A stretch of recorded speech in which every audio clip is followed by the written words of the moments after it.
Now, the next topic I want to talk about is the Dharma. So I don't know, many of you are actually aware about the fact that New South Wales Orana region Dharma program has really extended the area. Like previously, it was more about the Orana region, which is more focused in Dubbo regional, Midwestern regional. So it was more focused in the Cobar, Burke. Those are the famous regions that it was mainly focused on before. But now this particular Dharma region for Orana has expanded to Central West, Riverina, Murray region and Southern Inland too. So even if you're living in Queanbeyan and close to Canberra, you can apply for the 482 Dharma. This all comes under Orana. The name still says Orana, doesn't really mean that you can only stick with the Orana region to apply for the Dharma program. You can actually apply for the 482 Dharma program through other regional area of New South Wales. And also if you are interstate or living in other territories, there are specific regions and territory that you can apply Dharma program. Why Dharma? Well, Dharma has a lot less requirements for your English skills and your salary.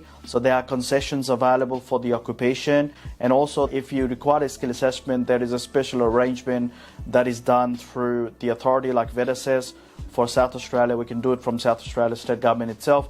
So there are multiple flexibility for the applicant to apply for a skill assessment for the Dharma program and concession and the age. It's very enticing for people with the older age where they don't normally fit into the general skill migration visa program.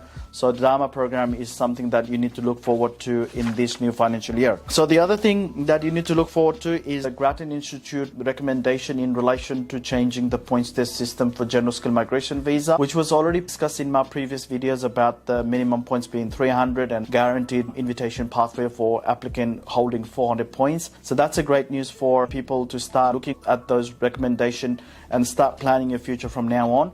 Obviously, it's not set on the stone and we haven't got the actual news yet, but this recommendation has been something in the past that we can rely on. Whatever the recommendations been pushed forward by the Grattan Institute has been implemented by the Department of Home Affairs. So it has a credibility for us to rely on this information from the Grattan Institute. So the three main things that I want to talk about today, just to sum it up, in the conclusion is look out for the regional visas now, because tripling the numbers is a huge advantage for the people who are looking at migrating in Australia.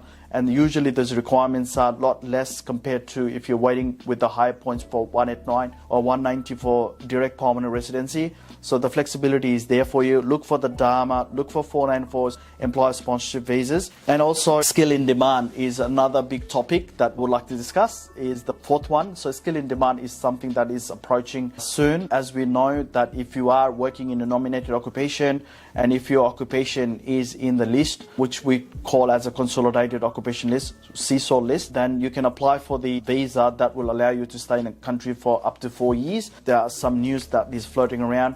Again, it's not legislated yet, but again, it appears that if you are working in a nominated occupation and your occupation is in the list, you have the opportunity, even if you're holding a 485 visa, you do have an opportunity to apply for skill in demand visas. These are all welcoming changes. It's not all bad news in terms of a lot of people are perceiving in that fashion. Especially we know that international students and also 485 visa has been impacted heavily. For 1st of July, they can't apply for student visa. I know a lot of people were banking that student visa after 485 visa to prolong their stay in Australia. Meanwhile, sourcing out like what will be their permanent residency option is no more, which means in about a few days time, 1st of July, you cannot apply for a student visa.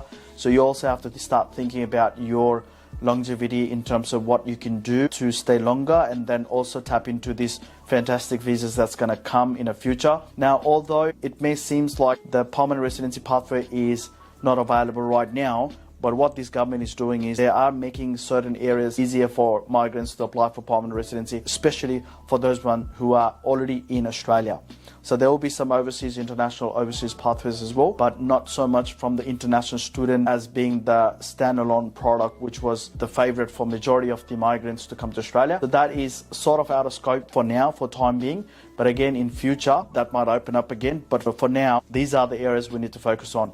So just to recap again, look out for the regional visas, look out for skill in demand visas, look out for new points test system, and also look out for states and territory nomination criteria for 190 and 491. Well, thanks for watching. This is Nish again from Professional Visa and Education Services. Keep sharing and keep watching our news. Thank you. Bye-bye. If you really enjoyed this video, make sure to click here, and I'm sure you're going to love that one.